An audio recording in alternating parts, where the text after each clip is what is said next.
ఈ సిట్టింగ్స్ తీసుకున్న తర్వాత ట్రీట్మెంట్ కంప్లీట్ అయిన తర్వాత మీకు ఎలా అనిపించింది? ఆ తర్వాత కొంత గ్యాప్ అయితే వచ్చింది కదా! అక్టోబర్‌లో మీరు ఎప్పుడో తీసుకున్నారు కదా! సో, అవునండి. ఇప్పుడు మధ్యలో ఒక 3, 4 నెలలు గ్యాప్ నాకు వచ్చింది కాబట్టి నడిచేటప్పుడు కానీ అసలు ప్రాబ్లమ్ రాలేదండి. హ్మ్. బావుంది. బా అనిపించింది. హ్మ్. ఇక్కడికి లాస్ట్ ఫైనల్ ఇది తీసుకోవాలని వచ్చాననమాట. ఇంక ఫైనల్ ఉంది. ఆ! ఓకే. హ్మ్.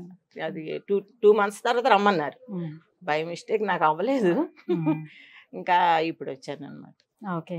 సో, ఏం జాగ్రత్తలు తీసుకోమని చెప్పారు మీకు ట్రీట్మెంట్ అయిన తర్వాత? ఎలా జాగ్రత్తలంటే ఉండాలి అని? ఎక్కువ దూరం నడవడం అయితే కొంచెంసేపు కూర్చొని నడవమన్నారు.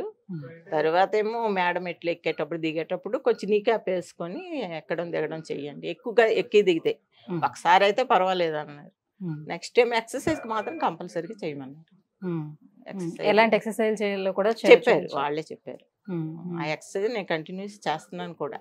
హుహు. బానే ఉంది. అయితే ఈ ట్రీట్మెంట్ తీసుకుంటునేటప్పుడే దాంతో పాటుగా మీకు ఫిజియోథెరపీ లాంటివి ఏవైనా సజెస్ట్ చేసారా? లేదండి. ఏం లేదా? ఇంకేమి లేదు. ఓన్లీ ఎక్సర్‌సైజ్ ఒక్కటే చెప్పారు. అది ఒక్కటి చేసుకోమన్నారు చాలన్నారు.